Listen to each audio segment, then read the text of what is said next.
ಮುಕ್ತಿಯಲ್ಲಿರುವ ಆನಂದಕ್ಕಿಂತಲೂ ಸಂಸಾರದಲ್ಲಿ ಇರುವ ಆನಂದ, ಭಕ್ತಿ ಮಾಡುವವರ ಆನಂದ ಹೆಚ್ಚು ಅಂತ ಇಲ್ಲಿ ಮಾತು ಬರುತ್ತೆ. ಇಲ್ಲೊಂದು ಮಾತು ಬರುತ್ತೆ. ಅದಕ್ಕಾಚಾರ್ಯರು ಅರ್ಥವನ್ನು ಹೇಳ್ತಾರೆ. ಏನಿದು? ಮುಕ್ತಿಯಲ್ಲಿರುವ ಆನಂದಕ್ಕಿಂತಲೂ ಇಲ್ಲಿ ಸುಖ ಹೆಚ್ಚು ಅಂತ. ಅನಿಮಿತ್ತ ಭಗವತಿ ಭಕ್ತಿ ಸಿದ್ಧೇಹೇ ಗರೀಯಸಿ ಅಂತ ಒಂದು ವಾಕ್ಯ, ಭಾಗವತದ ವಾಕ್ಯ. ಅದರ ಅರ್ಥ ಏನು? ಅನಿಮಿತ್ತವಾದ ನಿಷ್ಕಾಮವಾದ ಭಕ್ತಿಯು ಇದು ಸಿದ್ಧೇಹೇ ಮುಕ್ತಿಗಿಂತಲೂ ಗರೀಯಸಿ ಶ್ರೇಷ್ಠ ಅಂತ ಮಾತು. ಏನಿದರ ಅರ್ಥ, ತಾತ್ಪರ್ಯ? ಅವನ್ನು ನಾವು ತಿಳಿಯಬೇಕು. ಏನು ಅಂದರೆ ನೋಡಿ, ಒಂದು ವಸ್ತು ಇದೆ. ಯಾವುದೋ ಒಂದು ವಸ್ತುವನ್ನು ನೀವು ತೊಗೊಂಡು ಬರ್ತೀರಿ. ಅದು ಪೂರ್ಣ ಅಂತಾಗೋದು ಯಾವಾಗ? ಅದರಲ್ಲಿ ಏನೇನಿರಬೇಕೋ ಎಲ್ಲ ಕಂಟೆಂಟ್ಗಳು 100% ಇದ್ದರೆ ಆಗ ಅದನ್ನು ಪೂರ್ಣ ಅಂತ ನೀವು ಕರಿತೀರಿ. ಒಂದು ಮೊಬೈಲ್ ತಗೋತೀರಿ. ಮೊಬೈಲ್ ತಗೊಂಡಾಗ ಆ ಮೊಬೈಲಲ್ಲಿ ಏನೇನಿರಬೇಕೋ ಎಲ್ಲ ಇದ್ದರೆ ಅದು ಪರಿಪೂರ್ಣ ಆಗತ್ತೆ. ಹೌದಾ? ಇಲ್ಲದೇ ಇದ್ದರೆ ಅದು ಅಪೂರ್ಣ. ಹಾಗೆ ಭಕ್ತಿ ಅನ್ನೋದು ಒಂದು ವಸ್ತು. ಆ ಭಕ್ತಿಯಲ್ಲಿ ಏನೇನು ಕಂಟೆಂಟ್ ಇರಬೇಕು? ಎಲ್ಲ ಇದೆ. ಮಾಹಾತ್ಮ್ಯ ಜ್ಞಾನ ಇದೆ, ಸ್ನೇಹ ಇದೆ, ನಿರವಧಿಕ ಇದೆ, ಏನೇನು ಬೇಕೋ ಎಲ್ಲ ಕಂಟೆಂಟ್ ಇದೆ. ಅದರ ಜೊತೆಗೆ ಇನ್ನೊಂದೇನಿರಬೇಕು ಅದರಲ್ಲಿ ಅಂದರೆ ಅನಿಮಿತ್ತತ್ವ ಅನ್ನೋದೊಂದು ಇರಬೇಕು. ಅನಿಮಿತ್ತತ್ವ ಅಂದರೆ ಯಾವ ಪ್ರಯೋಜನದ ಅಪೇಕ್ಷೆ ಇರಬಾರ್ದು. ಅಂದಾಗ ಆ ಭಕ್ತಿ ಏನಾಗತ್ತೆ? ಪೂರ್ಣ ಅಂತ ಆಗತ್ತೆ. ಹೌದಲ್ವೋ?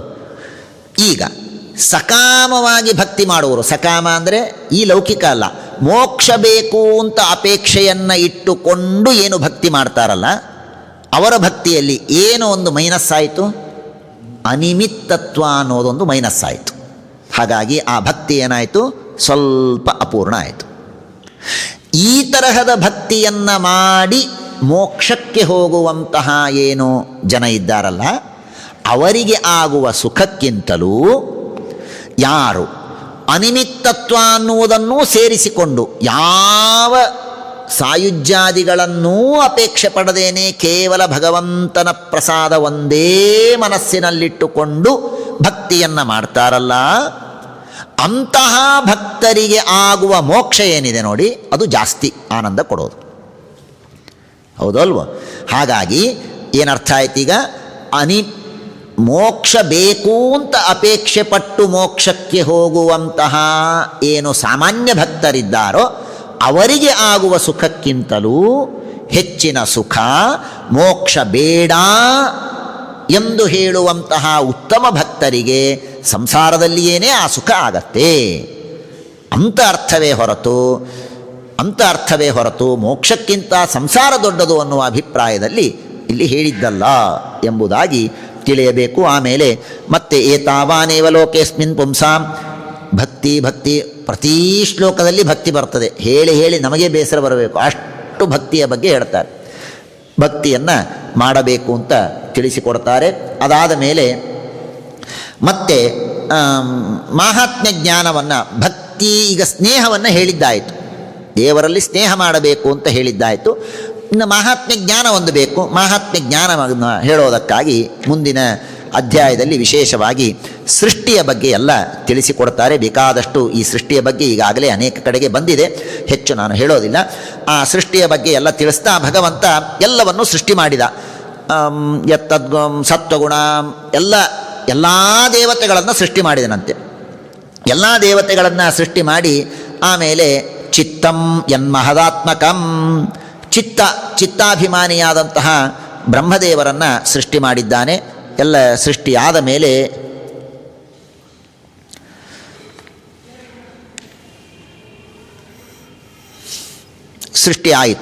ಸೃಷ್ಟಿಯಾದ ಮೇಲೆ ಬ್ರಹ್ಮಾಂಡದ ಸೃಷ್ಟಿಯನ್ನು ಮಾಡಿದ್ದಾನೆ. ಇಲ್ಲಿ ಬ್ರಹ್ಮಾಂಡ ಅಂತ ಯಾಕೆ ಬ್ರಹ್ಮಾಂಡವನ್ನು ಕರೀತಾರೆ ಅನ್ನೋದಕ್ಕೆ ಭಾಗವತ ಒಂದು ಮಾತನ್ನು ಹೇಳುತ್ತೆ. ತತಸ್ತೇನಾನುವಿದ್ಯೇಭ್ಯ ತತ್ವೇಭ್ಯೋ ಅಂಡಂ ಅಚೇತನಂ ಉತ್ಥಿತಂ ಪುರುಷೋ ಯಸ್ಮಾತ್ ಉದತಿಷ್ಠದಸೌ ವಿರಾಟ್. 27ನೇ ಅಧ್ಯಾಯ 54ನೇ ಶ್ಲೋಕ. ಬ್ರಹ್ಮಾಂಡ ಅಂತ ಯಾಕೆ ಕರೀತಾರೆ ಇದನ್ನು ಅಂದರೆ, ಒಂದು ಅಂಡ ಅಂದರೆ ಜಡವಾದಂತಹ ಒಂದು ಅಂಡ, ಆ ಅಂಡದಿಂದ ಯಾರು ಹುಟ್ಟಿದರು? ಬ್ರಹ್ಮದೇವರು ಹುಟ್ಟಿದರು. ಹಾಗಾಗಿ ಬ್ರಹ್ಮದೇವರನ್ನು ಹುಟ್ಟಿಸಿದ ಅಂಡ ಅನ್ನೋದಕ್ಕಾಗಿ ಅದನ್ನು ಬ್ರಹ್ಮಾಂಡ ಎಂಬುದಾಗಿ ಕರೀತಾರೆ ಅಂತ ಮಾತನ್ನು ಹೇಳ್ತಾರೆ. ಈ ಇಡೀ ಬ್ರಹ್ಮಾಂಡವೇ ಭಗವಂತನ ಒಂದು ರೂಪ, ಭಗವಂತನ ಒಂದು ಪ್ರತಿಮೆ ಅಂತ ಚಿಂತನೆ ಮಾಡಬೇಕು. ಸರಿ, ಎಲ್ಲ ದೇವತೆಗಳು ಹುಟ್ಟಿದರು. ಬ್ರಹ್ಮದೇವರ ದೇಹ, ಬ್ರಹ್ಮದೇವರ ಒಂದು ದೊಡ್ಡದಾದ ದೇಹ. ಈ ಕಥೆ ಬಂದಿದೆ ಉಪನಿಷತ್ತಿನಲ್ಲಿ, ಇಲ್ಲೂ ಆ ಮಾತನ್ನು ಹೇಳ್ತಾರೆ. ಭಗವಂತನ ಮಹಿಮೆ, ವಾಯುದೇವರ ಮಹಿಮೆಯನ್ನು ತಿಳಿದುಕೊಳ್ಳಬೇಕು. ಹಾಗಾಗಿ ಆ ಬ್ರಹ್ಮದೇವರ ಒಂದು ದೊಡ್ಡದಾದ ದೇಹ ಇದೆ. ಆ ದೇಹದಲ್ಲಿ ಏನಾಯಿತು? ಆ ದೇಹ ನೀರಿನ ಮೇಲೆ ಮಲಗಿಕೊಂಡಿತ್ತು. ಎಲ್ಲ ದೇವತೆಗಳು ಆ ದೇಹದಲ್ಲಿ ಇದ್ದರು. ಕಣ್ಣಿಗೆ ಅಭಿಮಾನಿ, ಕಿವಿಗೆ ಅಭಿಮಾನಿ, ಮೂಗಿಗೆ ಅಭಿಮಾನಿ ಎಲ್ಲರೂ ಇದ್ದರು. ಇದ್ದಾಗ ಏನಾಯಿತು? ಉತ್ಥಾಪನೆಯ ಶಕನ್, ಅವರೆಲ್ಲರೂ ಒಮ್ಮೆ ಇದ್ದಕ್ಕಿದ್ದ ಹಾಗೆ ಆಲೋಚನೆ ಮಾಡಿ ಅಭ್ಯುತ್ಥಿತಾಹ, ಆ ಬ್ರಹ್ಮದೇವರ ದೇಹದಿಂದ ಹೊರಗೆ ಬಂದುಬಿಟ್ರು. ಎಲ್ಲರೂ ಹೊರಗೆ ಬಂದುಬಿಟ್ರು. ಹೊರಗೆ ಬಂದು ಹೋಗಿಬಿಟ್ರು, ಸ್ಟ್ರೈಕ್. ಎಲ್ಲರೂ ಹೊರಗೆ ಹೋದರು. ಹೋದ ಮೇಲೆ ಎಲ್ಲ ದೇವತೆಗಳು ವಿಚಾರ ಮಾಡಿದರು, ಈಗ ಬ್ರಹ್ಮದೇವರ ದೇಹವನ್ನು ಎಬ್ಬಿಸಬೇಕು. ನೀರಿನಲ್ಲಿ ಮಲಗಿತ್ತದು, ಎಬ್ಬಿಸಬೇಕು. ಎಬ್ಬಿಸಬೇಕು ಅಂದರೆ ಏನು ಮಾಡಬೇಕು? ಅಕ್ಷಿಣಿ ಚಕ್ಷುಷಾದಿತ್ಯೋ, ಚಕ್ಷುರಭಿಮಾನಿಯಾದಂತಹ ಆದಿತ್ಯ ಪ್ರವೇಶ ಮಾಡಿದ, ದೇಹ ಏಳಲಿಲ್ಲ. ಶ್ರೋತ್ರೇಣ ಕರ್ಣೌ ದಿಶೋ, ಕಿವಿಯ ಅಭಿಮಾನಿಗಳಾದಂತಹ ದಿಗ್ದೇವತೆಗಳು ಪ್ರವೇಶ ಮಾಡಿದರು, ದೇಹ ಏಳಲಿಲ್ಲ. ಓಷಧ್ಯ ನೋದತಿಷ್ಠನ್, ಕೂದಲಿಗೆ ಅಭಿಮಾನಿಗಳಾದಂತಹ ಔಷಧಿ ದೇವತೆಗಳು ಪ್ರವೇಶ ಮಾಡಿದರು, ಏಳಲಿಲ್ಲ. ಹೀಗೆ ಎಲ್ಲರೂ ಪ್ರವೇಶ ಮಾಡಿದರಂತೆ. ಪ್ರತಿಯೊಬ್ಬ ದೇವತೆಗಳು, ಎಲ್ಲ ಅಂಗಾಂಗದ ದೇವತೆಗಳು ಪ್ರವೇಶ ಮಾಡಿದರೂ ಕೂಡ ದೇಹ ಏಳಲಿಲ್ಲ. ಆಗ ಚಿತ್ತೇನ ಹೃದಯಂ ಚೈತ್ಯ ಕ್ಷೇತ್ರಜ್ಞ ಪ್ರಾವಿಶತ್ತದ, ಆಗ ವಾಯುದೇವರು ಮತ್ತು ಬ್ರಹ್ಮದೇವರು, ಚಿತ್ತಾಭಿಮಾನಿಗಳಾದಂತಹ ವಾಯು ಬ್ರಹ್ಮದೇವರು ಹಾಗೂ ಅಂತರ್ಯಾಮಿಯಾದಂತಹ ಭಗವಂತ ಪ್ರವೇಶ ಮಾಡಿದರು. ಪ್ರವೇಶ ಮಾಡಿದಾಗ ದೇಹ ಎದ್ದು ನಿಂತಿತು. ಹಾಗಾಗಿ ಎಲ್ಲ ದೇವತೆಗಳಿಗಿಂತಲೂ ಕೂಡ ವಾಯುದೇವರು ಇವರು ಜೀವೋತ್ತಮರು, ದೇವೋತ್ತಮರು ಎಂಬುದಾಗಿ ಸಿದ್ಧ ಆಯಿತು ಎಂಬ ಕಥೆಯನ್ನು ತಿಳಿಸಿಕೊಡ್ತಾರೆ. ಆಮೇಲೆ ಭಗವಂತನನ್ನು ಹೇಗೆ ಉಪಾಸನೆ ಮಾಡಬೇಕು ಅಂತ ಕೇಳ್ತಾಳೆ. ಅವಳೊಂದು ಪ್ರಶ್ನೆಯನ್ನು ಕೇಳ್ತಾರೆ. ಭಗವಂತ ಪ್ರಕೃತಿಯಲ್ಲಿ ಇದ್ದಾನೆ, ಎಲ್ಲರ ದೇಹದಲ್ಲಿ ಇದ್ದಾನೆ, ದೇಹದಲ್ಲಿದ್ದರೂ ಕೂಡ ಅವನಿಗೆ ಯಾಕೆ ಪ್ರಕೃತಿಯ ವಿಕಾರ ಆಗೋದಿಲ್ಲ ಅಂತ ಕೇಳ್ತಾನೆ. ಅದಕ್ಕೆ ದೇವರು ಉತ್ತರವನ್ನು ಕೊಡ್ತಾನೆ. ಪ್ರಬುದ್ಧ ಸ್ವಪ್ನ ಸುಪ್ತಿಭ್ಯಾಂ ಸಂಸಾರಾನ್ನಾತ್ಮವೈಶಸಂ ವೈತಥ್ಯಂ ವ್ಯಭಿಚಾರಂಚ ನಾಸೌ ಧ್ಯಾಯೇತ್ಯತೋ ಭಯಂ. ಸ್ವತಂತ್ರ ಮತ್ತು ಅಸ್ವತಂತ್ರ ಅನ್ನುವಂತಹ ಎರಡು ತತ್ವಗಳಿದೆ. ಆ ಸ್ವತಂತ್ರ ಅಸ್ವತಂತ್ರ ತತ್ವಗಳು, ಸ್ವತಂತ್ರ ಅಂದರೆ ಯಾರು? ಯಾರು ಅನಾದಿ, ಯಾರಿಗೆ ಜನನ ಮರಣಗಳಿಲ್ಲ, ಯಾರು ಸರ್ವಸ್ವಾಮಿ, ಯಾರು ಎಲ್ಲರಿಗೂ ಅಭೀಷ್ಟವನ್ನು ನೀಡ್ತಾನೆ, ಯಾರಿಗೆ ಸತ್ವ ರಜಸ್ತಮೋ ಗುಣಗಳ ವಿಕಾರ ಇಲ್ಲ, ಯಾರು ಪ್ರಕೃತಿಗಿಂತಲೂ ಉತ್ತಮ, ಯಾರು ಎಲ್ಲರ ಅಂತರ್ಯಾಮಿ, ಇವನು ಸ್ವತಂತ್ರ. ಯಾರು ಆ ಭಗವಂತನ ಅಧೀನನಾಗಿದ್ದಾನೋ ಅವನು ಅಸ್ವತಂತ್ರ ಎಂಬುದಾಗಿ ಸ್ವತಂತ್ರ ಮತ್ತು ಅಸ್ವತಂತ್ರ ತತ್ವದ ಲಕ್ಷಣಗಳನ್ನು ಹೇಳ್ತಾರೆ. ಜೀವನಿಗೆ ಯಾಕೆ ನೀವೆಲ್ಲ ಮಾಡಿ ಮಾಡಿ ಮಾಡಿ ನಮಗೆ ಹೇಳ್ತೀರಿ? ನಾನು ಅಸ್ವತಂತ್ರ ಹೋದಲ್ವ? ಅಸ್ವತಂತ್ರ ಅಂದಮೇಲೆ ನನಗೆ ಯಾಕೆಲ್ಲ ಹೇಳ್ತೀರಿ ನೀವು? ನನಗೆ ಹೇಳಬೇಡಿ. ಯಾರು ನನಗೆ ಮಾಡಲಿಕ್ಕೆ ಶಕ್ತಿನೇ ಇಲ್ಲ, ನಾನು ಅಸ್ವತಂತ್ರ ಅಂದ ಮೇಲೆ ನನಗೆ ಯಾಕೆ ಹೇಳ್ತೀರಪ್ಪ? ಇಲ್ಲಿ ಕಾರ್ಯಕ್ರಮವನ್ನು ಆಯೋಜನೆ ಮಾಡಿದ್ದಾರೆ. ಕಾರ್ಯಕ್ರಮವನ್ನು ಆಯೋಜನೆ ಯಾರು ಮಾಡಿದ್ದಾರೆ? ಯಾರೋ ನೀವೋ ಒಂದು 4 ಜನ ಇಲ್ಲೆಲ್ಲ ಮುಂದೆ ನಿಂತು ಮಾಡಿದ್ದೀರಿ. ನಾನು ಯಾರೋ ಒಬ್ಬ ಇವತ್ತು ಬಂದ ಗೆಸ್ಟಿಗೆ ನೀನು ಲೈಟ್ ಹಚ್ಚಿಲ್ಲ, ಲೈಟ್ ಸರಿ ಇಲ್ಲ, ಅದು ಮಾಡು, ಇದು ಮಾಡು, ಒರೆಸು, ಕ್ಲೀನ್ ಇಲ್ಲ ಅಂತ ಹೇಳಿದರೆ ಅವನೇನಂತಾನೆ? ನನಗೇನು ಸಂಬಂಧ ಅಂತಾನೆ. ನಾನಾ ಇದರ ಜವಾಬ್ದಾರಿ? ನನಗೆ ಸಂಬಂಧನೇ ಇಲ್ಲ. ನನಗೆ ಸಂಬಂಧ ಇಲ್ಲ ಅಂದ ಮೇಲೆ ನನಗೆ ಯಾಕೆ ಹೇಳಿದಿರಿ ಅಂತ ಅವನು ಕೇಳ್ತಾನೋ ಇಲ್ವೋ? ಹಾಗೆ ಜೀವರೆಲ್ಲ ದೇವರಿಗೆ ಕೇಳ್ತೇವೆ, ನಾವೆಲ್ಲ ಕೇಳ್ತೇವೆ. ಏನಂತ ಕೇಳ್ತೇವೆ? ಅಲ್ಲೋ ನೀನು ಸ್ವತಂತ್ರ, ಮಾಡೋದೆಲ್ಲ ನೀನು, ಸಂಧ್ಯಾವನೆ ಮಾಡು ಅಂತ ನನಗೆ ಹೇಳ್ತೀವಿ. ನನಗೆ ಯಾಕೆ ಹೇಳ್ತೀನಿ ನೀನು?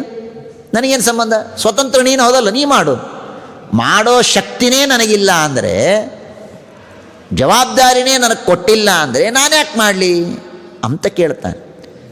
ಅದಕ್ಕೆ ದೇವರು ಉತ್ತರ ಕೊಡ್ತಾನೆ. ಸರಿ, ಭಾಳ ಸಂತೋಷ, ನೀನು ಹೇಳಿದ್ದು ಒಳ್ಳೆಯದು. ಈಗ 3ನೇ ವ್ಯಕ್ತಿ ಯಾರೋ ಒಬ್ಬ ಅತಿಥಿ ಬಂದಲ್ಲ, ಅತಿಥಿ ಬಂದು ಬಾಯಿ ಮುಚ್ಕೊಂಡು ಸುಮ್ಮನೆ ಕೂತಿದ್ರೆ ನಾನೇನು ಹೇಳ್ತಾನೆ ಇರಲಿಲ್ಲ. ಆದರೆ ಅವನೇನು ಮಾಡ್ದ ಅಂದರೆ ಬಂದವನೇ ಬಂದು ಭಾಳ ಕಾರ್ಬಾರ ಮಾಡ್ಲಿಕ್ಕೆ ಶುರು ಮಾಡ್ದ. ಅದನ್ನಲ್ಲಿಡೋ, ಇದನ್ನ ನಾನೇ ಮಾಡೋ, ಅದು ಇದು ಅಲ್ಲಿ ಹೆಂಗಿದೆ ಎಲ್ಲ ತಾನೇ ಮಾಡ್ದಂಗೆ ಎಲ್ಲ ಮಾಡ್ಲಿಕ್ಕೆ ಶುರು ಮಾಡಿದ. ಯಾವಾಗ ಅವ ಹಂಗೆ ಶುರು ಮಾಡಿದ್ದ, ನಾನೇನಂದೆ, ಹಂಗಾರೆ ಇಷ್ಟೆಲ್ಲ ಕಾರ್ಬಾರ ಮಾಡ್ತೀಯಲ್ಲ, ಈ ಕೆಲಸ ಮಾಡು ಅಂತಂದೆ ನಾನು. ಬಂದು ಬಾಯಿ ಮುಚ್ಕೊಂಡು ಸುಮ್ಮನೆ ಕೂತಿದ್ರೆ ಇವೊಬ್ಬ ಅತಿಥಿ ಅಂತ ಹೇಳಿ ಅವನಿಗೆ ಹಾಗೆ ಮರ್ಯಾದೆ ಕೊಟ್ಟು ಕಳಿಸ್ತಿದ್ವಿ. ಆದರೆ ಅವನು ಬಂದವನು ಏನು ಮಾಡಿದ? ಎಲ್ಲ ನಾನೇ ಮಾಡೀನಿ ಅನ್ನೋ ಹೊರಗೆ ಅದು ಇದು ಎಲ್ಲ ಕಡೆಗೆ ಓಡಾಡಿ ಕಾರಬಾರ ಮಾಡಲಿಕ್ಕೆ ಯಾವಾಗ ಶುರು ಮಾಡಿದ? ಆಗ ನಾನೇನು ಅಂದ್ಕೊಂಡೆ, ಓ ಇಷ್ಟೆಲ್ಲ ಮಾಡ್ತೀಯ, ಹಂಗಾರೆ ಸಂಧ್ಯಾ ವಂದನೆನೂ ಮಾಡು ಅಂತಂದೆ. ದೇವರು ಹಾಗಂತಾನೆ, ವಿಧಿಬಂಧ ಲಕ್ಷಣೋ ದಂಡಃ. ನೀನು ಅಸ್ವತಂತ್ರ ಹೋದಲ್ಲ, ಅಸ್ವತಂತ್ರ ಅಂತ ಸುಮ್ಮನೆ ಕೂಡು, ನಾನೇನು ಮಾಡೋದಿಲ್ಲ ನಿನಗೆ, ಎಲ್ಲವೂ ದೇವರೇ ಮಾಡಿಸ್ತಾನೆ. ಮೋಕ್ಷದಲ್ಲಿ ಇರ್ತಾರೆ. ಮೋಕ್ಷದಲ್ಲಿರುವಂತಹ ಜ್ಞಾನಿಗಳು, ಮೋಕ್ಷಕ್ಕೆ ಹೋದವರಿಗೆ ಏನಿರುತ್ತೆ? ಏನಿಲ್ಲ, ಪೂರ್ಣ ಸ್ವಾತಂತ್ರ್ಯ ಭ್ರಮ ಹೋಗಿಬಿಟ್ಟಿರ್ತದೆ ಅವರಿಗೆ. ಎಲ್ಲವೂ ದೇವರೇ ಮಾಡಿಸ್ತಾನೆ, ದೇವರೇ ಮಾಡಿಸ್ತಾನೆ ಅಂತ ಅನ್ನೋದಲ್ಲ, ಪೂರ್ಣ ಅನುಭವಕ್ಕೆ ಬರ್ತಿರ್ತದೆ. ಹೀಗಾಗಿ ದೇವರು ಅವ್ರಿಗೇನು ಕೆಲಸನೇ ಹೇಳೋದಿಲ್ಲ, ಅವ್ರಿಗೇನು ಹೇಳೋದಿಲ್ಲ. ಅವ್ರಿಗೆ ವಿಧಿ ಇಲ್ಲ, ಬಂಧ ಇಲ್ಲ, ನಿಷೇಧ ಇಲ್ಲ, ಏನೂ ಇಲ್ಲ. ಆದರೆ ನಾವು ಹಾಗಲ್ಲ. ನಾವೇನು ಮಾಡ್ತೇವೆ? ನಾನು ಸ್ವತಂತ್ರ ಅಂತ ಅಂದ್ಕೊಂಡಿವೋ ಇಲ್ವೋ? ಉಳಿದೆಲ್ಲ ಮಾಡ್ತೇವೆ, ತಿಂತೇವೆ, ಉಣ್ತೇವೆ, ಓಡಾಡ್ತೇವೆ, ನಾನೇ ಮಾಡೋದು ಅಂತೆಲ್ಲ ಮಾಡ್ತೇವೆ. ನೀನೇ ಮಾಡೋದು ಅಂತ ಉಳಿದದ್ದಕ್ಕೆ ಅನ್ಕೋತಿ ಅಂದ ಮೇಲೆ ಸಂಧ್ಯಾ ವಂದನೆ ಯಾಕೆ ನೀ ಮಾಡಬಾರ್ದು? ಮಾಡು. ಅವಿದ್ಯಮಾನವಾದ ಶ್ರೀಮದಾಚ ಟೀಕಾಕೃತ್ಪಾದರು ಗೀತಾ ಭಾಷ್ಯತ ಪ್ರಮೇಯ ದೀಪಿಕಾದಲ್ಲಿ ಹೇಳ್ತಾರೆ, ನನಗೆ ಇಲ್ಲದ ಸ್ವಾತಂತ್ರ್ಯವನ್ನು ತಿಳಿದು ನಾನೆಲ್ಲವನ್ನೂ ಮಾಡ್ತೇನೆ ಅಂತ ನಾನು ಯಾವಾಗ ಮಾಡಲಿಕ್ಕೆ ಹೊರಟೆನೋ ಆಗ ದೇವರು ನಮಗೆ ಪನಿಷ್ ಮಾಡಿದ. ಏನು ಪನಿಷ್ಮೆಂಟ್ ಅದು? ವಿಧಿ. ನೀನು ಇದನ್ನು ಮಾಡು, ಇದನ್ನು ಮಾಡಬೇಡ ಅಂತ ಹೇಳಿದ. ಯಾವಾಗ ನಾನು ಮಾಡೋದೇ ಇಲ್ಲ ಅಂತ ಪೂರ್ಣ ನಿನಗೆ ಸಾಕ್ಷಾತ್ಕಾರ ಆಗತ್ತೆ. ಸಾಕ್ಷಾತ್ಕಾರ ಆಗೋದೊಂದೇನು ಸುಮ್ಮನೆ ಬಾಯಿಂದ ಅನ್ನೋದಲ್ಲ. ಈಗ ನಾನು ಇದನ್ನು ಹೀಗೆ ಎತ್ತದೆ ಅಂದರೆ ನನಗೇನು ಫೀಲ್ ಆಗಬೇಕು ಅಂದರೆ, ದೇವರು ನನ್ನ ಕೈಯೊಳಗಿದ್ದು ಇದನ್ನು ಎತ್ತಾ ಇದ್ದಾನೆ ಅಂತ ಅನುಭವಕ್ಕೆ ಬರಬೇಕು. ಅಷ್ಟು ಬಂದರೆ ಆಗ ನಿನಗೆ ವಿಧಿ ಹೋಯ್ತು. ಆಗ ನಿನಗೇನು ವಿಧಿ ಇಲ್ಲ. ಯಾಕೆಂದರೆ ಎಲ್ಲವೂ ದೇವರು ಮಾಡ್ತಾನೆ ಅಂತ ಅಂದ್ಕೊಂಡಿದ್ದಿ. ನಾನು ಮಾಡ್ತೇನೆ ಅಂತನ್ನುವ ಅಹಂಕಾರವೇ ನಿನಗಿಲ್ಲ. ಆಗ ನಿನಗೆ ಎಕ್ಸೆಪ್ಷನ್. ಆದರೆ ಎಲ್ಲಿಯವರೆಗೆ ನಾನು ಮಾಡ್ತೇನೆ ಅಂತ ನಿನ್ನ ಮನಸ್ಸಿನಲ್ಲಿ ಇದೆಯೋ ಅಲ್ಲಿಯವರೆಗೆ ನಿನಗೆ ವಿಧಿ ಇದೆ ಅನ್ನೋ ಮಾತನ್ನು ತಿಳಿಸಿಕೊಡ್ತಾರೆ. ಹೀಗೆ ಆ ಪ್ರಕೃತಿ ಪುರುಷ ಅವುಗಳ ವಿವರವನ್ನೆಲ್ಲ ಬೇಕಾದಷ್ಟು ಮಾಡ್ತಾರೆ. ಅತಯೇವ ಶನೈಶ್ಚಿತ್ತಂ ಪ್ರಸಕ್ತಂ ಅಸತಾಂ ಪತಿ ಭಕ್ತಿಯೋಗೇನ ತೀವ್ರೇಣ ವಿರಕ್ತ್ಯ ಆತ್ಮವಶಂ ನಯೇತ್. ಮತ್ತೊಂದು ಮಾತನ್ನು ಹೇಳ್ತಾರೆ, ಭಾಳ ಸುಂದರವಾದ ಮಾತು. ಮನಸ್ಸು ಏನು ಮಾಡುತ್ತೆ ಅಂದರೆ, ಅತಯೇವ ಶನೈಶ್ಚಿತ್ತಂ ಪ್ರಸಕ್ತಂ ಅಸತಾಂ ಪಥಿ. ಮನಸ್ಸನ್ನು ನಿಗ್ರಹ ಮಾಡ್ತೇನೆ ಅಂತ ಹೇಳಿ ಒಮ್ಮೆ ಮಾಡಲಿಕ್ಕಾಗೋದಿಲ್ಲ. ಶನೈಹಿ, ಸಾವಕಾಶ ಮಾಡಿರಿ. ಅವರೇ ದಾರಿಯನ್ನು ಕೊಡ್ತಾರೆ. ಸಾವಕಾಶ ಮಾಡಿರಿ, ಏನು ಇದ್ದಕ್ಕಿದ್ದ ಹಾಗೆ ಎಲ್ಲ ನಿಗ್ರಹ ಮಾಡಲಿಕ್ಕಾಗೋದಿಲ್ಲ. ಶನೈಹಿ, ಸಾವಕಾಶ.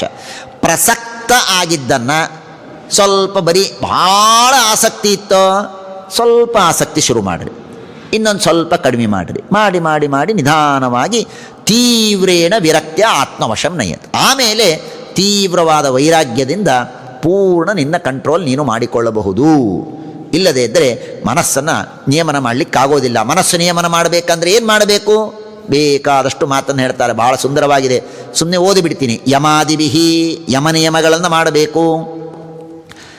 ಯೋಗಪಥೈಹಿ ಶ್ರದ್ ಅನ್ವಿತಃ ಮಯಿ ಭಾವೇನ ಸತ್ಯೇನ, ನನ್ನಲ್ಲಿ ಮನಸ್ಸಿಡಬೇಕು, ನನ್ನ ಕಥಾಶ್ರವಣವನ್ನು ಮಾಡಬೇಕು. ಸರ್ವಭೂತ ಸಮತ್ವೇನ, ಎಲ್ಲರಲ್ಲಿ ಭಗವಂತ ಅಂತರ್ಯಾಮಿಯಾಗಿದ್ದಾನೆ ಅಂತ ತಿಳಿಯಬೇಕು. ನಿರ್ವೈರೇಣ, ವೈರವನ್ನು ಮಾಡಬಾರದು. ಅಪ್ರಸಂಗತಃ, ದುಷ್ಟ ಜನರ ಸಂಘವನ್ನು ಮಾಡಬಾರದು. ಬ್ರಹ್ಮಚರ್ಯ, ಮೌನ, ಸ್ವಧರ್ಮಾಚರಣ, ಯದೃಚ್ಛಯ ಉಪಲಬ್ಧೇನ, ದೇವರು ಏನು ಕೊಟ್ಟಿದ್ದಾನೋ ಅದನ್ನು ಸ್ವೀಕಾರ ಮಾಡಬೇಕು. ಮಿತಭುಕ, ಸ್ವಲ್ಪೇ ಊಟ ಮಾಡಬೇಕು. ವಿವಿಕ್ತ ಶರಣ, ಏಕಾಂತದಲ್ಲಿ ಇರಬೇಕು. ಶಾಂತಃ, ಭಗವಂತನಲ್ಲಿ ಮನಸ್ಸಿರಬೇಕು. ಮೈತ್ರ, ಎಲ್ಲರಲ್ಲಿ ಮಿತ್ರಭಾವನೆ ಇರಬೇಕು. ಕರುಣ, ದೀನರ ಮೇಲೆ ಕರುಣೆಯನ್ನು ಮಾಡಬೇಕು. ಸಾನುಬಂಧೇ ಚ ದೇಹೇಸ್ಮಿನ್ ಅಕುರ್ವನ್ ಅಸದಾಗ್ರಹಂ, ಈ ದೇಹದ ಮೇಲೆ ವ್ಯರ್ಥವಾದ ಅಸತ್ ಅತಿಯಾದ ಆಗ್ರಹ ಸ್ನೇಹವನ್ನು ಮಾಡಬಾರದು. ಜ್ಞಾನೇನ ದೃಷ್ಟತತ್ವೇನ ಪ್ರಕೃತೆ ಪುರುಷಸ್ಯ ಚ ನಿವೃತ್ತ ಬುದ್ಧ್ಯವಸ್ಥಾನೋ ದೂರೀಭೂತ ಅನ್ಯದರ್ಶನ. ಇದನ್ನು ಹೇಳುವುದಕ್ಕಾಗಿ ನಾನು ಓದ್ದೆ. ದೂರೀಭೂತ ಅನ್ಯದರ್ಶನ ಏನು ಹಾಗಂದರೆ, ಅನ್ಯದರ್ಶನ ಅಂದರೆ ಅಸದ್ಗ್ರಂಥಗಳು, ಅಸಚ್ಛಾಸ್ತ್ರಗಳು, ಇವುಗಳನ್ನು ದೂರೀಭೂತ, ದೂರ ಇಟ್ಬಿಡಬೇಕು. ಓದಲೇಬಾರದು. ಓದಿದ್ರೆ ತಲೆ ಕೆಟ್ಟು ಹೋಗುತ್ತೆ. ದೂರೀಭೂತ ಅನ್ಯದರ್ಶನ, ದೂರ ಇಡು. ಹೀಗೆಲ್ಲ ಮಾಡಿದರೆ ಆಗ ನನ್ನ ಜ್ಞಾನ ನಿನಗೆ ಆಗತ್ತೆ. ಪ್ರಕೃತಿ ಪುರುಷರ ವಿವೇಕವನ್ನು ತಿಳಿಸಿಕೊಡುವಂದಾಗ ಪ್ರಕೃತಿ ಪುರುಷರ ವಿವೇಕವನ್ನು ತಿಳಿಸಿಕೊಡ್ತಾರೆ. ಭುಕ್ತ ಭೋಗ ಪರಿತ್ಯಕ್ತ ದೃಷ್ಟದೋಷಾಚ ನಿತ್ಯಶಃ ನೇಶ್ವರಸ್ಯ ಅಶುಭಂ ದತ್ತೆ ಸ್ವೇ ಮಹಿಮ್ನಿಸ್ಥಿತಸ್ಯ ಚ. ಏನು ಚೆನ್ನಾಗಿ ಹೇಳ್ತಾರೆ. ಅಪರೋಕ್ಷ ಜ್ಞಾನಿ ಹೇಗಿರ್ತಾನೆ? ಅಪರೋಕ್ಷ ಜ್ಞಾನಿ ಹೇಗಿರ್ತಾನೆ ಅಂದರೆ, ನೀವು ಯಾರೋ ಒಬ್ಬರು ನಿಮ್ಮ ಮನೆಗೆ ಬರ್ತಾರೆ. ಮನೆಗೆ ಬಂದಾಗ ಮೊದಲನೇ ದಿವಸ ಅವ್ರಿಗೆ ಸ್ವಲ್ಪ ಮರ್ಯಾದೆ ಮಾಡ್ತೀರಿ. ಯಾರೋ ಬಳಗದವ್ರು ಬರ್ತಾರೆ ಅಂತ ಇಟ್ಕೊಡ್ರಿ, ಅದು ಹೊತ್ತು ನೋಡಿರೋದೇ ಇಲ್ಲ ಆ ಬಳಗದವ್ರನ್ನ. ಹುಟ್ಟದಾಗಿಂದ ಆ ಬಳಗದವ್ರನ್ನೇ ನೋಡಿರಲಿಲ್ಲ. ಇದ್ದಕ್ಕಿದ್ದಾಗ ಮನೆಗೆ ಬಂದರು ಮೊದಲನೇ ದಿವಸ ನೀವು ಸ್ವಲ್ಪ ಎಲ್ಲ ಉಪಚಾರ ಮಾಡ್ತೀರಿ, ಎಲ್ಲ ಮಾಡ್ತೀರಿ. ಅವರೇ ಅದು ಬೇಕು ಇದು ಬೇಕು ಅಂತ ಕೇಳ್ತಾರೆ. ಏನೋ ಕೇಳಿದ್ದಾರಲ್ಲ ಅಂತ ಕೊಡ್ತೀರಿ ನೀವು. ಆಮೇಲೆ ಒಮ್ಮೆ ಅವರಿಗೆ ಅವಮಾನ ಮಾಡಲಿಕ್ಕೆ ಶುರು ಮಾಡಿ, ಬೈರಿ, ಅವಮಾನ ಮಾಡಿರಿ. ಅವ್ರು ಕೇಳಿದ್ದೇನು ಕೊಡಬೇಡ್ರಿ, ಅಸಹ್ಯ ಮಾಡಿಬಿಡ್ರಿ. ಏನು ಮಾಡ್ತಾರೆ ಅವರು? ಏನು ಮಾಡದೆ ಬಾಯಿ ಮುಚ್ಕೊಂಡು ಕೂತಿರ್ತಾರೆ. ಹೇಗೋ ಹಾಗೆ ಎಷ್ಟು ಚೆನ್ನಾಗಿ ದೃಷ್ಟಾಂತ ಹೇಳ್ತಾರೆ. ದೃಷ್ಟದೋಷಾಚ ನಿತ್ಯಶಃ. ನಮ್ಮಲ್ಲೇನು ಈ ಅವಿದ್ಯಾ ಪ್ರಕೃತಿ ಎಲ್ಲ ಇದೆಯಲ್ಲ, ಅಪರೋಕ್ಷ ಜ್ಞಾನಿಗಳು ಅದನ್ನು ಎಷ್ಟು ಹೊಲಸು ಮಾಡಿರ್ತಾರೆ ಅಂದರೆ ಕಿಮ್ಮತ್ತೇ ಕೊಡೋದಿಲ್ಲ, ಅದಕ್ಕೆ ಕಿಮ್ಮತ್ತೇ ಕೊಡೋದಿಲ್ಲ. ದುಷ್ಟದೋಷ ಹೊಗ್ ಹೊಗ್ ಹೊಗ್ ಹಚ ಹಚ ಹೊಚ ಹುಚ ಮಾಡಿ ಕಳಿಸ್ಬಿಡ್ತಾರೆ ಅದನ್ನು ಅಪರೋಕ್ಷ ಜ್ಞಾನಿಗಳು. ಯಾವುದನ್ನು? ಪ್ರಕೃತಿಯನ್ನು, ಅನಾದಿಯಾದ ದುಷ್ಟ ಪ್ರಕೃತಿ ಅವಿದ್ಯಾ ಏನಿದೆಯಲ್ಲ, ಆ ಅವಿದ್ಯಾವನ್ನು ಅದು ಭಾರಿ ವೈಭವದಿಂದ ನನಗೆ ಭಾರಿ ಮರ್ಯಾದೆ ಕೊಡ್ತಾರಂತ ಬಂದು ಎಲ್ಲ ಕೂತಿತ್ತು, ಇಟ್ಕೊಂಡಿದ್ರು, ಅನಾದಿ ಕಾಲದಿಂದ ಇತ್ತು.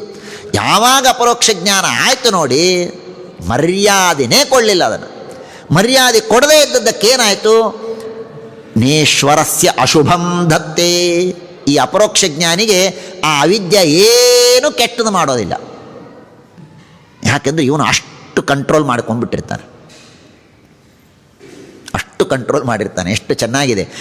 ಭುಕ್ತ ಭೋಗ ಪರಿತ್ಯಕ್ತ, ಹೋಗ್ ಬರಬೇಡ, ಹೋಗಿ ನೀನು. ದುಷ್ಟದೋಷ, ಅದರಲ್ಲಿ ಏನೇನು ದೋಷಗಳಿದೆ ಇವ್ರಿಗೆ ಗೊತ್ತಿರ್ತದೆ. ಹಾಗಾಗಿ ಹತ್ತರನೇ ಕರೆಯೋದಿಲ್ಲ ಅದನ್ನು. ಸುಮ್ಮನೆ ಇನ್ನೇನು ಮೋಕ್ಷ ಆಗೋ ತನಕ ಇರಬೇಕು, ಲಿಂಗದೇಹದಲ್ಲಿ ಕೂತಿರ್ತದೆ ಅಷ್ಟೇ. ಇವರಿಗೇನು ಅಶುಭವನ್ನು ಮಾಡೋದಿಲ್ಲ. ಇದು ಅವರ ಯೋಗ್ಯತೆ. ಯಥಾಹಿ ಅಪ್ರತಿಬುದ್ಧಸ್ಯ ಪ್ರಸ್ವಾಪೋ ಬಹ್ವನರ್ಥಕೃತ ಸಯೇವ ಪ್ರತಿಬುದ್ಧಸ್ಯ ನವೈ ಮೋಹಾಯ ಕಲ್ಪತೆ. ಮಲ್ಕೊಂಡಿರ್ತೀರಿ, ರಾತ್ರಿ ಮಲ್ಕೊಂಡಾಗ ರಾತ್ರಿ ಕನಸೊಳಗೆ ಸಿಂಹ ಬರ್ತದೆ, ಅಥವಾ ಏನೋ ಕೆಟ್ಟ ಕನಸು ಬರ್ತದೆ, ಏನೋ ದೈತ್ಯ ಬಂದಂಗೆ, ರಾಕ್ಷಸ ಬಂದಂಗೆ, ದೆವ್ವ ಬಂದಂಗೆ ಏನೇನೋ ಆಗ್ತದೆ. ಮಲ್ಕೊಂಡಾಗ ಏನಾಗ್ತದೆ? ಮೈಯೆಲ್ಲ ಬೆವತು ಬಿಡ್ತದೆ, ಗಾಬರಿ ಆಗ್ತೀರಿ. ಎದ್ದ ಮೇಲೆ ಅದನ್ನು ನೆನೆಸ್ಕೊಂಡು ಮತ್ತೇನಾದರೂ ಗಾಬರಿ ಆಗ್ತೀರಾ ನೀವು? ಇಲ್ಲ. ಎಷ್ಟು ಚೆನ್ನಾಗಿದೆ ದೃಷ್ಟಾಂತ. ಯಥಾ ಅಪ್ರತಿಬುದ್ಧಸ್ಯ ಸ್ವಪ್ರಸ್ವಾಪೋ ಬಹ್ವನರ್ಥಕೃತ. ನಿದ್ದೆ ಮಾಡುವವನಿಗೆ ಕನಸಿನಲ್ಲಿ ಬಂದ ಹುಲಿ ಸಿಂಹ ಹೆಂಗೆ ಹೆದರಿಸ್ತದೋ ಹಾಗೆ ಎಚ್ಚರ ಇದ್ದವನಿಗೆ ನನ್ನ ಕನಸಿನಲ್ಲಿ ಹುಲಿ ಬಂದಿತ್ತಪ್ಪ ಅಂತ ಯಾರಾದರೂ ಗಾಬರಿ ಆಗ್ತಾರೇನು? ಇಲ್ಲ. ಹಾಗೆ ಅಪರೋಕ್ಷ ಜ್ಞಾನಿ ಆಗದೇ ಇದ್ದವನಿಗೆ ಈ ಎಲ್ಲ ಅವಿದ್ಯೆ ಎಲ್ಲ ಕಾಡಿಸ್ತಾವ. ಒಮ್ಮೆ ಅಪರೋಕ್ಷ ಜ್ಞಾನ ಬಂತು, ಏನು ಮಾಡೋದಿಲ್ಲ. ಏನು ಬೇಕನ್ನಿಸ್ತದೋ ಇಲ್ಲೋ ಅಪರೋಕ್ಷ ಜ್ಞಾನ. ಏವಂ ವಿದಿತ ತತ್ವಸ್ಯ ಪ್ರಕೃತಿರ್ಮಯಿ ಮಾನಸಂ ಯುಂಜತೋ ನಾಪಕುರುತೆ. ಒಮ್ಮೆ ಅಪರೋಕ್ಷ ಜ್ಞಾನ ಆಯಿತು, ನನ್ನಲ್ಲಿ ಮನಸ್ಸಿಟ್ಟ ಅಂದರೆ ಇವ್ಯಾವುದು ಏನು ಮಾಡೋದಿಲ್ಲ. ಮದ್ಭಕ್ತ ಪ್ರತಿಬುದ್ಧಾರ್ಥೋ ಮತ್ಪ್ರಸಾದೇನ. ಆಮೇಲೆ ಯೋಗದ ಲಕ್ಷಣವನ್ನು ಹೇಳಿ ಅಂತ ಕೇಳ್ತಾರೆ. ಯೋಗದ ಲಕ್ಷಣವನ್ನು ಹೇಳಿ ಅಂತ ಕೇಳಿದಾಗ ಯೋಗ ಲಕ್ಷಣವನ್ನು ಹೇಳ್ತಾರೆ. ಸಬೀಜ ಯೋಗ, ನಿರ್ಬೀಜ ಯೋಗ ಅಂತ ಎರಡಿದೆ. ಸಬೀಜ ಯೋಗ ಅಂದರೆ ಬೀಜ ಅಂದರೆ ಜಗತ್ತಿಗೆ ಮೂಲಭೂತನಾದ ನಾರಾಯಣ ಭಗವಂತ. ಸಬೀಜ ಯೋಗ ಅಂದರೆ ಆ ಭಗವಂತನನ್ನು ಧ್ಯಾನ ಮಾಡುವಂತಹ ಯೋಗ ಏನಿದೆಯೋ, ಧ್ಯಾನ ಏನಿದೆಯೋ, ಇದು ಸಬೀಜ ಯೋಗ. ನಿರ್ಬೀಜ ಯೋಗ ಅಂದರೆ ದೇವರನ್ನು ಬಿಟ್ಟು ಉಳಿದ ದೇವತೆಗಳು ಇತ್ಯಾದಿಗಳ ಧ್ಯಾನವನ್ನು, ಲಕ್ಷ್ಮೀ ಮೊದಲಾದವರ ಧ್ಯಾನ ಮಾಡುವುದೇನಿದೆಯೋ ಅದು ನಿರ್ಬೀಜ ಯೋಗ. ಇದು ಧ್ಯಾನವನ್ನು ಮಾಡಬೇಕು. ನಾನು ಅನೇಕ ಬಾರಿ ಈ ಮಾತನ್ನು ಹೇಳ್ತೇನೆ. ಇವತ್ತು ಧ್ಯಾನ ಅನ್ನುವುದರ ಪರಿಕಲ್ಪನೆ ಬಹಳ ತಪ್ಪಾಗಿದೆ, ಬಹಳ ತಪ್ಪೋಗಿದೆ. ನಿರ್ಬೀಜ ಯೋಗ ಅಂದರೆ ಏನನ್ನು ಬ್ಲ್ಯಾಂಕ್, ಏನೂ ತಲೆಯಲ್ಲಿ ಇಲ್ಲದೇ ಇದ್ದರೆ ಅದು ಧ್ಯಾನ ಅಂತ ಅಂದುಕೊಂಡಿದ್ದಾರೆ. ಅದು ತಪ್ಪು. ತಲೆಯಲ್ಲಿ ಏನೇನೂ ಇರಬಾರದು ಅಂತ ಅಂದ್ಕೊಂಡಿದ್ದಾರೆ, ಅದು ಮೂರ್ಖತನ. ಯಾಕೆ ಅಂದರೆ ಇವತ್ತು ನಾವು ಯಾಕೆ ಅದನ್ನು ಧ್ಯಾನ ಅಂತ ಸಂತೋಷದಿಂದ ಒಪ್ತಾ ಇದ್ದೇವೆ ಅಂದರೆ ನಮಗೆ ಬಹಳ ಸ್ಟ್ರೆಸ್ ಆಗಿದೆ. ಬೇಕಾದಷ್ಟು ಸ್ಟ್ರೆಸ್ ಇದ್ದದ್ದಕ್ಕೆ ಧ್ಯಾನ ಅಂದರೆ ಏನಪ್ಪ, ಎಲ್ಲ ಸ್ಟ್ರೆಸ್ ರಿಲೀಫ್ ಆಗಿಬಿಡ್ಬೇಕು, ಎಲ್ಲ ತಲೆಯಾಗಿಂದ ಹೋಗಿಬಿಡಬೇಕು ಅಂತ ಅಲ್ಲ. ಧ್ಯಾನ ಅಂದರೆ ಸ್ಟ್ರೆಸ್ ರಿಲೀಫ್ ಅಲ್ಲ, ಧ್ಯಾನ ಅಂದರೆ ಸ್ಟ್ರೆಸ್ ಮ್ಯಾನೇಜ್ಮೆಂಟ್. ಧ್ಯಾನ ಅಂದರೆ ಸ್ಟ್ರೆಸ್ ಮ್ಯಾನೇಜ್ಮೆಂಟ್. 10 ಧ್ಯಾನವನ್ನು ಮಾಡಿದರೂ ಕೂಡ ನಿನ್ನ ಮನಸ್ಸಿಗೆ ಏನಾಗಬಾರದು. ದೇವರ ಧ್ಯಾನ ಮಾಡಬೇಕು. ದೇವರ ಧ್ಯಾನವನ್ನು ಮಾಡೋದು ಯಾಕೆ ನಾವು ಹೇಳ್ತೇವೆ ಅಂದರೆ, ದೇವರ ಧ್ಯಾನವನ್ನು ಮಾಡಬೇಕಾದ್ರೆ ದೇವರಷ್ಟೆಲ್ಲ ರೂಪಚಿಂತನ ಮಾಡು, ಮತ್ತೊಂದು ಮಾಡು ಎಲ್ಲ ಹೇಳ್ತಾರೆ. ಇವೆಲ್ಲ ಭಾಳ ತ್ರಾಸಾಗ್ತದ್ರಿ. ಏನು ತ್ರಾಸಾಗ್ತದೆ? ಅದನ್ನೇ ಮತ್ತು ಪ್ರಯತ್ನ ಮಾಡಬೇಕು ನೀನು, ಅದರ ಸಿದ್ಧಿಯನ್ನು ಪಡೆಯಬೇಕು. ಅದು ಧ್ಯಾನ, ಅದು ಧ್ಯಾನ. ಮನೆಯಲ್ಲಿ ಗಂಡ ಬೆಳಗ್ಗೆಯಿಂದ ರಾತ್ರಿವರೆಗೆ ಮನೆಗೆ ಇರೋದೇ ಇಲ್ಲ, ಯಾವತ್ತೋ ಒಮ್ಮೆ ವಾರಕ್ಕೊಮ್ಮೆ ಬರ್ತಾನೆ. ಅವನಿಗೊಂದು 5-6 ತಿಂಗಳಾದಮೇಲೆ ಮನೆಗೆ ಬಂದು ನೋಡ್ತಾನೆ. ಮನ್ಯಾಗ ವಸ್ತುಗಳು ಬಿದ್ದಿರ್ತದೆ, ಆ ಸಾಮಾನು ಈ ಸಾಮಾನು, ಅದು ಇದು ಬೇಕಾದದ್ದು ಬೇಡದ್ದು ಎಲ್ಲ ಬಿದ್ದಿರ್ತದೆ. ಭಾರಿ ಸಿಟ್ಟು ಬರ್ತದೆ, ಎಷ್ಟು ಹೊಲಸದ ಮನೆ ಅಂಥೇಳಿ ಮನೆಯಾಗಿರೋ ಬಿದ್ದ ಸಾಮಾನೆಲ್ಲ ಹೊರಗೆ ಹೋಗೋದು ಬಿಡ್ತಾನೆ, ಮನೆ ಕ್ಲೀನ್ ಮಾಡಿಬಿಡ್ತಾನೆ. ಅಡುಗೆ ಪಾತ್ರೆ ಗೀತ್ರಿ, ಅಕ್ಕಿ ಬೇಳೆ, ಟಿ ವಿ ಗೀವಿ, ಹಾಸಿಗೆ ಮಂಚ ಏನೇನದು ಒಗೆದು ಬಿಡೋದು. ಯಾಕೆ? ಮನೆ ಕ್ಲೀನ್ ಇರಬೇಕು. ಹಂಗಾಯ್ತಿದು ಧ್ಯಾನ ಅಂದ್ರೆ. ಮನಸ್ಸು ಕ್ಲೀನ್ ಇರಬೇಕು ಅಂತ ಹೇಳಿ ಯಾವುದು ಬೇಕು ಬೇಡ ಯಾವುದೂ ಇಲ್ಲದೇನೆ ಎಲ್ಲನೂ ಒಗೆದು ಬಿಟ್ರೆ ಹುಚ್ಚ ಅಂತಾರೆ. ಹಾಗಾದರೆ ಮನೆ ಕ್ಲೀನ್ ಮಾಡೋದು ಅಂದ್ರೇನು? ಏನು ಬೇಕೋ ಅದು ಇಟ್ಕೋಬೇಕು, ಯಾವುದು ಬೇಡವೋ ಅದನ್ನು ಎಸಿಬೇಕು. ಇದು ಮನೆ ಸ್ವಚ್ಛತೆ ಅಂದರೆ. ಹಾಗೆ ಮನಸ್ಸಿನ ಶುದ್ಧಿ ಅಂದರೆ ಏನು ಅಂದರೆ, ಯಾವುದು ಮನಸ್ಸಿನಲ್ಲಿ ಇರಬೇಕೋ ಅದನ್ನು ಇಟ್ಟುಕೊಳ್ಳುವ ಪ್ರಯತ್ನ ಮಾಡಬೇಕು. ಅದು ಧ್ಯಾನ. ಹೊರತು ಏನೂ ಇಲ್ಲ ಎಲ್ಲ ಹೋಗೋದು ಅದೇನು ದೊಡ್ಡಿಸ್ತಾನೆ ಏನದೇನು ಎತ್ತಿ ಹೋಗೋದು ಬಿಡ್ಬೋದು, ಎಲ್ಲ ಎತ್ತಿ ಹೋಗೋದು ಶಾಣ್ಯತನ ಅಲ್ಲ. ಯಾವುದು ಬೇಕೋ ಅದನ್ನು ಇಟ್ಟುಕೊಂಡು ಯಾವುದು ಬೇಡವೋ ಅದನ್ನು ಎಸೆಯುವುದು, ಇದು ಬುದ್ಧಿವಂತಿಕೆ. ಅದನ್ನು ನಮ್ಮ ಶಾಸ್ತ್ರ ಹೇಳೋದು ಧ್ಯಾನ ಅಂದರೆ. ಹೊರತು ಏನು ಬೇಡ, ನಿರ್ವಿಕಲ್ಪಕ, ಯಾವುದು ತಲೆಯಾಗಿರಬಾರ್ದು, ಅದಲ್ಲ. ಅದು ತಪ್ಪು. ಅದು ವೀಕ್ ಆದವರು ಮಾಡೋದು, ಶಕ್ತಿವಂತರು ಮಾಡೋದಲ್ಲ. ನಾವು ಆ ಶಕ್ತಿಯನ್ನು ಪಡೆಯಬೇಕು. ಹಾಗಾಗಿ ಧ್ಯಾನವನ್ನು ಸ್ವಧರ್ಮಾಚರಣಂ ಭಕ್ತ್ಯ ಶಕ್ತ್ಯ ವಿಧರ್ಮಾಚ್ಚ ನಿವರ್ತನಂ. ಆ ಧ್ಯಾನ ಮಾಡಬೇಕು ಅಂದರೆ ಏನು ಸುಮ್ಮನೆ ಹಿಂಗೆ ಕೂತ್ಕೊಳ್ಳಿ ಬಂದುಬಿಡ್ತದೇನೋ? ಅದಕ್ಕೆ ಎಷ್ಟು ಕಷ್ಟ ಇದೆ ಗೊತ್ತಾ? ಹೇಳ್ತಾರೆ ನೋಡಿ, ಏನು ಮಾಡಬೇಕು? ಸ್ವಧರ್ಮಾಚರಣಂ, ವಿಹಿತಾಚರಣವನ್ನು ಮಾಡು. ಶಕ್ತ್ಯ ವಿಧರ್ಮಾಚ್ಚ ನಿವರ್ತನಂ. ವಿಹಿತ ಆಚರಣೆ ಏನೋ ಸರಳ ಮಾಡ್ತೀವಿ, ಆದರೆ ವಿಧರ್ಮವನ್ನು ಬಿಡೋದಿದೆ ನೋಡಿ, ಅದು ಬಹಳ ಕಷ್ಟ. ವಿಧರ್ಮಾಚ್ಚ ಶಕ್ತ್ಯ ನಿವರ್ತನಂ. ಶ್ರಮಪಟ್ಟು ಅದರ ನಿವರ್ತನೆಯನ್ನು ಮಾಡಬೇಕು. ವಿಧರ್ಮಾಚ್ಚ ನಿವರ್ತನಂ ದೈವಲಬ್ಧೇನ ಸಂತೋಷ. ದೇವರೇನು ಕೊಟ್ಟಿದ್ದಾನೋ ಅದರಿಂದ ಇವೆಲ್ಲ ಬಂದಿದೆ. ಗ್ರಾಮ್ಯ ಧರ್ಮ ನಿವೃತ್ತಿಶ್ಚ. ಗ್ರಾಮ್ಯ ಧರ್ಮಗಳು ವಿಷಯಾಸಕ್ತಿ ಅದನ್ನು ಬಿಡಬೇಕು. ಮೋಕ್ಷ ಧರ್ಮದಲ್ಲಿ ಆಸಕ್ತಿ ಇರಬೇಕು. ಮಿತವಾಗಿ ತಿನ್ನಬೇಕು, ಮೇಧ್ಯವಾದದ್ದನ್ನೇ ತಿನ್ನಬೇಕು. ವಿಹಿತವನ್ನು ತಿನ್ನಬೇಕು, ಸ್ವಲ್ಪ ತಿನ್ನಬೇಕು. ವಿವಿಕ್ತ ಕ್ಷೇತ್ರ ಸೇವನಂ, ಅಹಿಂಸಾ, ಸತ್ಯ, ಅಸ್ತೇಯ, ಯಾವದರ್ಥ ಪರಿಗ್ರಹ, ಬ್ರಹ್ಮಚರ್ಯ, ತಪಸ್ಸು, ಪ್ರತ್ಯಾಹಾರಶ್ಚ ಇಂದ್ರಿಯಾಣ. ಇಂದ್ರಿಯಗಳ ಪ್ರತ್ಯಾಹಾರ ಮಾಡಬೇಕು. ಪ್ರತ್ಯಾಹಾರ ಅಂದ್ರೇನು? ಪ್ರತ್ಯಾಹಾರ ಅಂದರೆ ನಮ್ಮ ಇಂದ್ರಿಯಗಳನ್ನು ನಿಗ್ರಹ ಮಾಡೋದು ಒಂದು ಬೇರೆ. ಪ್ರತ್ಯಾಹಾರ ಮಾಡೋದು ಅಂದರೆ, ಈಗ ನಾನೇನೋ ಇಲ್ಲಿ ಕೂತಿದ್ದೇನೆ, ಕೂತಾಗ ಏನೋ ಕೆಟ್ಟ ವಿಚಾರ ಬಂತು, ಅಥವಾ ಏನೋ ಕೆಟ್ಟದನ್ನು ನೋಡಬೇಕು ಅಂತ ಅನ್ನಿಸ್ತು. ಒಮ್ಮೆ ನೋಡ್ತೇನೆ, ನೋಡಿದರೆ ನೋಡಿದ ಬಿಡುವಂತ ಬಿಡಬಾರ್ದು, ಮತ್ತೆ ಎಳ್ಕೊಂಡು ಬರಬೇಕು. ವಿಷಯಗಳ ಕಡೆಗೆ ನಮ್ಮ ಇಂದ್ರಿಯಗಳು ಹೋದಾಗ ಮತ್ತೆ ಮತ್ತೆ ಅದನ್ನು ಎಳೆದುಕೊಂಡು ಬರೋದಿದೆಯಲ್ಲ, ಇದನ್ನು ಪ್ರತ್ಯಾಹಾರ ಅಂತಂತಾರೆ. ಪ್ರತ್ಯಾಹಾರ. ಮಗು ಬೆಂಕಿಯನ್ನು ಮುಟ್ಲಿಕ್ಕೆ ಹೋಗುತ್ತೆ, ಒಮ್ಮೆ ಹೋದಾಗ ಮತ್ತೆ ಎಳ್ಕೊಂಡು ಬರ್ತೇವೆ, ಇನ್ನೊಮ್ಮೆ ಹೋಗ್ತದೆ, ಮತ್ತೊಮ್ಮೆ ಎಳ್ಕೊಂಡು ಬರ್ತೇವೆ, ಮತ್ತೊಮ್ಮೆ ಹೋಗ್ತದೆ, ಮತ್ತೊಮ್ಮೆ ಎಳ್ಕೊಂಡು ಬರ್ತೇವೆ.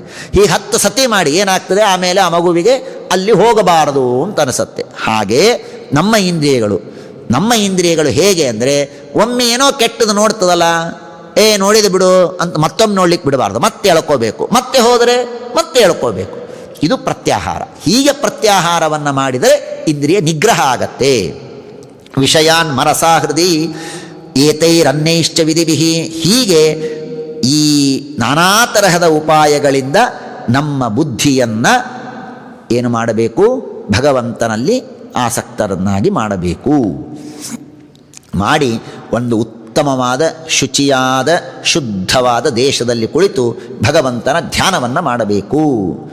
ಆ ಭಗವಂತನ ಧ್ಯಾನವನ್ನು ಇಡೀ ಭಗವಂತನ ರೂಪದ ಚಿಂತನೆಯನ್ನು ಮೊದಲು ಹೇಳ್ತಾರೆ. ಹೇಳಿ ಅಕಸ್ಮಾ ಆವೀಚ್ಯ ದರ್ಶನಂ, ದೇವರ ಧ್ಯಾನವನ್ನು ಮಾಡಬೇಕಾದರೆ ದೇವರು ಎಂಥ ದೇವರನ್ನು ನೋಡಬೇಕು ಅಂದರೆ ಹೇಳ್ತಾರೆ ಆವೀಚ್ಯ ದರ್ಶನಂ, 16 ವರ್ಷದ ಯುವಕನಿದ್ದಂತೆ ದೇವರ ಚಿಂತನೆಯನ್ನು ಮಾಡಬೇಕಂತ. 16 ವರ್ಷದ ಯುವಕ ಅಥವಾ 12 ವರ್ಷದ ಕೈಶೋರ, 12 ವರ್ಷದ ಬಾಲ, 12 ವರ್ಷದ ಬಾಲಕ ರೂಪ, 16 ವರ್ಷದ ಯುವಕ ರೂಪ, ಅದನ್ನೇ ಚಿಂತನೆ ಮಾಡಬೇಕು ಹೊರತು ಮುದುಕಾಗಿದ್ದ ರೂಪವನ್ನೆಲ್ಲ ಚಿಂತನೆ ಮಾಡಬಾರದು. ಪ್ರಸನ್ನವದನನಾದಂತಹ ಭಗವಂತನ ಚಿಂತನವನ್ನು ಮಾಡಬೇಕು. ಭಗವಂತನ ಇಡೀ ಸಮಗ್ರಾಂಗವನ್ನು ಚಿಂತನೆ ಮಾಡಲಿಕ್ಕಾಗದೇ ಇದ್ದರೆ ಆಗ ಒಂದೊಂದೇ ಅಂಗದ ಚಿಂತನವನ್ನು ಮಾಡಬೇಕು. ಆ ಒಂದೊಂದು ಅಂಗದ ಚಿಂತನವನ್ನು ತಿಳಿಸಿಕೊಡ್ತಾರೆ. ಸಂಚಿಂತಯೇದ್ಭಗವತಶ್ಚರಣಾರವಿಂದಂ ವಜ್ರಾಂಕುಶಧ್ವಜ ಸರೋರುಹಲಾಂಛನಾಢ್ಯಂ ಉತ್ತುಂಗ ರಕ್ತ ವಿಲಸನ್ನಖ ಚಕ್ರವಾಳ ಜ್ಯೋತ್ಸ್ನಾಭಿರಾಹತ ಮಹದೃದಯಾಂಧಕಾರಂ. ಆ ಭಗವಂತನ ಅದ್ಭುತವಾದಂತಹ ಪಾದಗಳು, ಆ ಪಾದಗಳು ನಮ್ಮ ಹೃದಯದಲ್ಲಿ ಇರುವ ಎಲ್ಲ ಅಜ್ಞಾನ ಎಂಬ ಕತ್ತಲೆಯನ್ನು ನಾಶ ಮಾಡುತ್ತೆ.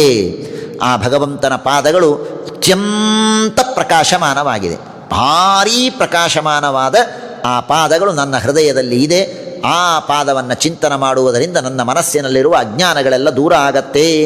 ಯಚ್ಛೌಚ ನಿಸೃತ ಸರಿಪ್ರವರೋದಕೇನ ತೀರ್ಥೇನ ಮೂರ್ಧ್ಯಧಿಧೃತೇನ ಶಿವಶಿವೋಭೂತ್ ಧ್ಯಾತುರ್ಮನಃಶಮಲಶೈಲ ನಿಸೃಷ್ಟವಜ್ರಂ ಧ್ಯಾಯೇಚ್ಚಿರಂ ಭಗವತಶ್ಚರಣಾರವಿಂದಂ. ಯಾವ ಭಗವಂತನ ಪಾದದಿಂದ ಗಂಗೆ ಹರಿದು ಬಂದಳು, ಆ ಗಂಗೆಯನ್ನು ರುದ್ರದೇವರು ತಮ್ಮ ತಲೆಯ ಮೇಲೆ ಧಾರಣೆ ಮಾಡಿದ್ದಕ್ಕಾಗಿ ಶಿವಶಿವೋಭೂತ್, ಆ ಶಿವನಿಗೆ ಮಾಂಗಲ್ಯವನ್ನು ಕೊಟ್ಟಂತಹ ಭಗವಂತನ ಪಾದದ ಉದಕ, ಪಾದೋದಕ, ಅಂತಹ ಪಾದೋದಕವನ್ನು ಸೃಷ್ಟಿ ಮಾಡಿದ ಪಾದ ನಮ್ಮನ್ನು ಕಾಪಾಡಲಿ. ಊರು ಸುಪರ್ಣಭುಜಯೋ, ಬೇಕಾದಷ್ಟು ಭಗವಂತನ ಎಲ್ಲ ಅಂಗಗಳ ಬಗ್ಗೆ ತಿಳಿಸಿಕೊಡ್ತಾರೆ. ಭಗವಂತನ ತೊಡೆಗಳು, ಭಗವಂತನ ನಾಭಿ, ಯಾವ ನಾಭಿಯಿಂದ ಪದ್ಮ ಹೊರಗೆ ಬಂದಿತ್ತು ಅಂತಹ ಭಗವಂತನ ನಾಭಿ, ಭಗವಂತನ ವಕ್ಷಸ್ಥಲ, ಭಗವಂತನ ಕಂಠ, ಕೌಸ್ತುಭಮಣಿ ಆ ಭಗವಂತನ ಕಂಠದಲ್ಲಿ ಇದೆ. ಅಂತಹ ಭಗವಂತನ ಕಂಠ, ಭಗವಂತನ ಅದ್ಭುತವಾದ ದೊಡ್ಡದಾದ ಬಾಹುಗಳು, ಯಾವ ಬಾಹುಗಳಿಂದ ಭಗವಂತ ಒಬ್ಬನೇ ಮಂದರ ಪರ್ವತವನ್ನು ಮಥನ ಮಾಡಿ ಭಕ್ತರಿಗೆ, ದೇವತೆಗಳಿಗೆ ಅಮೃತವನ್ನು ನೀಡಿದ ಅಂತಹ ಭಗವಂತನ ಬಾಹುಗಳು, ಭಗವಂತನ ಕೈಯಲ್ಲಿರುವಂತಹ ಶಂಖ, ಆ ಶಂಖ, ಭಗವಂತನ ಕೌಮೋದಕಿ ಗದೆ, ಇವುಗಳನ್ನೆಲ್ಲ ಭಗವಂತನ ಕಂಠದಲ್ಲಿರುವಂತಹ ವನಮಾಲ, ವೈಜಯಂತಿ ಮಾಲ, ಅವುಗಳನ್ನೆಲ್ಲ ಚಿಂತನೆ ಮಾಡಬೇಕು. ಹೀಗೆ ಹಾಸಂಹರೇರವನತಾಖಿಲ ಲೋಕ ತೀವ್ರ ಶೋಕಾಶ್ರು ಸಾಗರ ವಿಶೋಷಣಮಪ್ತ್ಯುದಾರಂ ಸಮ್ಮೋಹನಾಯ ರಚಿತಂ ನಿಜ ಮಾಯಯಾಸ್ಯ ಭ್ರೂಮಂಡಲಂ ಮನುಸುತೆ ಮಕರಧ್ವಜಸ್ಯ. ಅನಂತ ಅನಂತ ಅನಂತ ಜೀವರಾಶಿಗಳು, ಆ ಅನಂತ ಜೀವರಾಶಿಗಳಿಗೆ ಇರುವಂತಹ ನಾನಾ ವಿಧವಾದ ದುಃಖ, ಆ ನಾನಾ ವಿಧವಾದ ದುಃಖದಿಂದ ಎಲ್ಲರೂ ಅತ್ತು ಅತ್ತು ಅತ್ತು ಅತ್ತು ಅತ್ತು ಒಂದು ದೊಡ್ಡ ಸಾಗರ, ಕಣ್ಣೀರಿನ ಸಾಗರ. ಎಷ್ಟು ಹೇಳಲಿಕ್ಕೆ ಬರೋದಿಲ್ಲ. ಕನಕದಾಸರ ಒಂದು ಹಾಡಿದೆಯಲ್ಲ, ನಾನು ಇಷ್ಟು ವರ್ಷ ನಾನು ಅತ್ತದ್ದು, ನಾನು ತಾಯಿಯ ಹಾಲು ಕುಡಿದು, ತಾಯಿಯ ಹಾಲು ಕುಡಿಯಬೇಕಾದರೆ ಏನು ಕೆಳಗೆ ಹನಿ ಬಿತ್ತೋ ಆ ಹನಿಗಳನ್ನು ಸೇರಿಸಿದರೇನೆ ದೊಡ್ಡ ಸಾಗರ ಆಗತ್ತೆ ಅಂತ ಕನಕದಾಸರು ಹೇಳ್ತಾರೆ. ಹಾಗೆ ಎಷ್ಟು ಜನ ದುಃಖ ಪಡ್ತಾ ಇಲ್ಲ ನಾವು, ನಮ್ಮೆಲ್ಲರ ಕಣ್ಣೀರು ಸೇರಿಸಿ ಸೇರಿಸಿ ಸೇರಿಸಿ ಒಂದು ದೊಡ್ಡ ಸಾಗರ ಆಗಿದೆ, ಭಾರೀ ದೊಡ್ಡ ಸಮುದ್ರ. ಆ ಸಮುದ್ರವನ್ನು ಒಣಗಿಸಬೇಕು. ಏನು ಮಾಡಬೇಕು? ದೇವರು ನಕ್ಕರೆ ಸಾಕು. ದೇವರ ಒಂದು ಮಂದಸ್ಮಿತ, ಎಷ್ಟು ಚೆನ್ನಾಗಿ ಹೇಳ್ತಾರೆ, ದೇವರ ಮಂದಸ್ಮಿತ ಸಾಕು ಎಲ್ಲ ಶೋಕ ಅಶ್ರು ಸಾಗರ ವಿಶೋಷಣಂ ಒಣಗಿಸಿ ಹಾಕಿಬಿಡತ್ತೆ. ಅಂತಹ ಮಂದಸ್ಮಿತವನ್ನು ಚಿಂತನೆ ಮಾಡಬೇಕು. ಭಗವಂತನ ಭ್ರೂಮಂಡಲ, ಆ ಭಗವಂತನ ಹುಬ್ಬು, ಆ ಹುಬ್ಬು ಇದ್ದದ್ದೇ ಯಾಕೆ ಗೊತ್ತಾ? ಸಮ್ಮೋಹನಂ, ನಮಗೆಲ್ಲ ಮೋಹ ಮಾಡೋದಕ್ಕೆ ಅದು ಇರೋದು, ನಮಗೆಲ್ಲ ಮೋಹ ಮಾಡೋದಕ್ಕೆ ಇರೋದು. ಸುಮ್ಮನೆ ಹುಬ್ಬು ಹಾರಿಸಿದರೆ ಮುಗಿದೋಯ್ತು, 1 ಕೋಟಿ ಮಂದಿಗೆ ಸಂಸಾರ. ಈ ಕಡೆ ಹುಬ್ಬು ಹಾರಿಸಿದರೆ 1 ಕೋಟಿ ಮಂದಿಗೆ ಮೋಕ್ಷ. ಎಲ್ಲ ಹುಬ್ಬಿನ ಮೇಲೆ ನಡೆಯುತ್ತೆ. ಶ್ರೀರ್ಯತ್ಕಟಾಕ್ಷ ಬಲವತ್ಯಜಿತಂ ನಮಾಮಿ.